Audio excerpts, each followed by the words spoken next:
Why do we want manufacturing? Who wants to work in an assembly line? It is crazy that no one asked this question, by the way, because Democrats won't either. And I mean like all of them. AOC, Bernie Sanders, Joe Biden, none of them will say, oh, you want manufacturing jobs back? Sure, let's take a look at what manufacturing jobs look like today.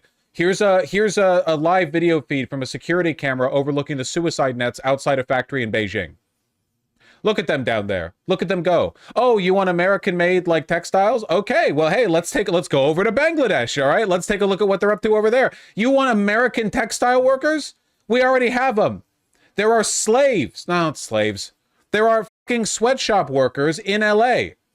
Seriously, right now, go to Union Station in Los Angeles and take the train up to Pasadena, the one that has an overline segment, okay? You will go over rows and rows of factories and mills east of Chinatown that are filled with sweatshop workers that are paid below minimum wage, and they're sewing clothes together.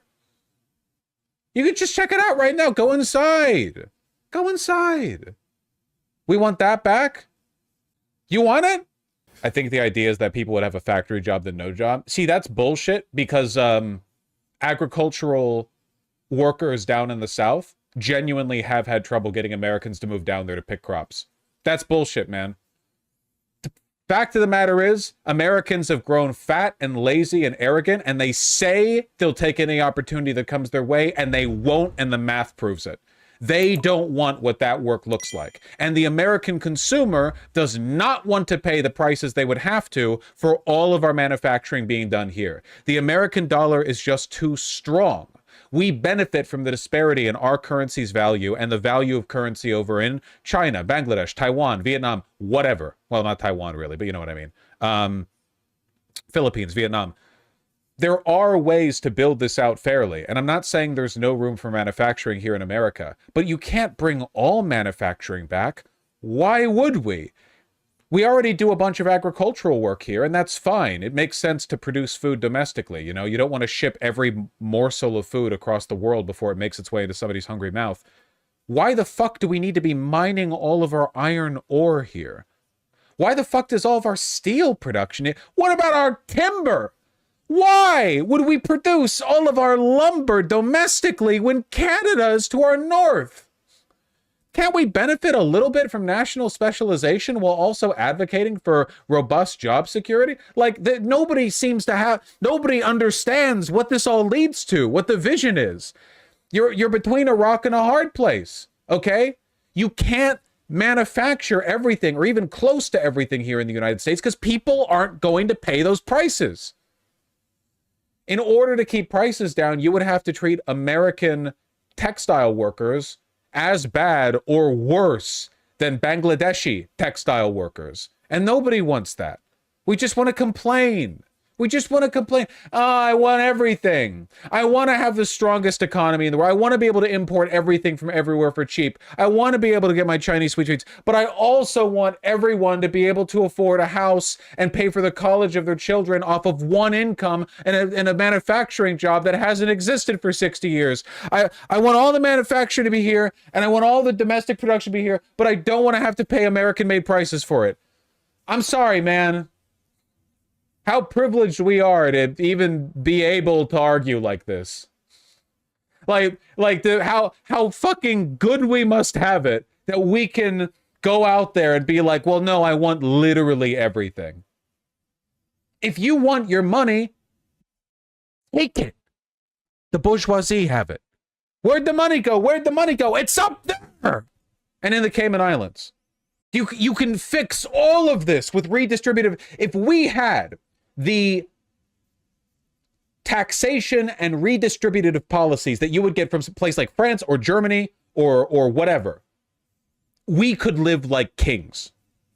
If you had a wealth tax, a sane, sensible wealth, I'm not even talking like some policies I would support. I'm talking just like we did it like Norway or something. Every American could live like a king. It wouldn't take that much. We have an insane amount of money in this country. We could build the systems out like this. But no one wants to talk about it like that. No one wants to approach this as an inequality issue because no American wants to admit that they're fucking poor. That's why we call people middle class, which is a fucked made up term. Middle class. What the fuck is a middle class? You're working class or you're not. Keep in mind, like, the entire point of the economy in America is to fleece you for everything that you have. There are people making $250,000 a year who are struggling. Not, by the way, because they're not making bad choices. They are making bad choices. The economy is designed to make people make bad choices. I'm not saying they're not being stupid with their money. I'm saying that the systems are designed to incentivize them being stupid with their money, you know? So while I'm not going to go out there like doing a candlelight vigil for people who are struggling on $250,000 or whatever, you know, could probably be a little bit more sensible with how you spend your money. You know, rent might be half of that. I mean, yeah, if you have a family and you're living in like Manhattan or something, you could potentially be spending like $72K on rent alone, you know? $15K a month. Yeah, I mean, depending on how far up. Sorry, not a month, a year on rent. How much is DoorDash? A decent amount. I'm sorry, but if you're making $250,000, you should be living below your means and having a great life. Okay, no wonder. I'm about to blow you the fuck out. Why the fuck don't you move to the Philippines? I bet you, off of your income or the amount of money you've saved up right now, you could probably build a nest egg, and then you could go live like a king for literally the rest of your life in a place where you would tap into a tiny fraction of your income every time you wanted to eat, like less than $1 to eat every day. It's always easy when you're the one thinking in a vacuum. When you're the one thinking like, oh, well, I would simply optimize my choices. When you don't even brush your teeth every night. People talk about other people as though you're like administrating the hyper efficient life of a sim. And then for your own life, it's like, well, yeah, I forgot to eat until 6:30 p.m. because like I forgot Lamau. You know, I'm just saying. My bias here is towards the belief that all of this is more fucked up and more difficult than it needs to be. 250K Vaush making it so hard to live in a cheaper area, drive to the city. It's just remarkable how much like solidarity breaks down when somebody else has more money than you. You realize everything you're saying right now could be used as a defense of third worldism, right? Maybe you make 40K a year, but there are communists who live in the global south who make like, you know, $400 a month or something. And they're like, oh, this American's complaining because they're struggling to make rent in their nice clean house with no rats and no cockroaches, and they get food reliably and safely from grocery stores that stock an effectively infinite amount of food, and they don't have to worry about crime in their neighborhood, and they don't have to worry about organized crime fleecing a portion of their paycheck. Okay, buddy. All right. And you want to go to social media and complain with your 40K a year job? I'm just saying, like, you look, the enemy is the bourgeoisie. Let's not like get cutting up everyone else, okay? If somebody's being silly with their money, you can call them out in that. I'm just saying, like, underlying all of that, have I ever let making fun of you guys for using DoorDash get in the way of me advocating for, like, a better system of living? You know? I'm just saying, you know, you rib people a little bit, but... Oh, I gotcha! Now, this little creature makes $0 a year and still enjoys a very high quality of living. So maybe what I'm saying is, you guys should become cats, and then you would be optimizing for your outcomes. Beep. Do the rat dance. Beep. Da, da, da, da, da.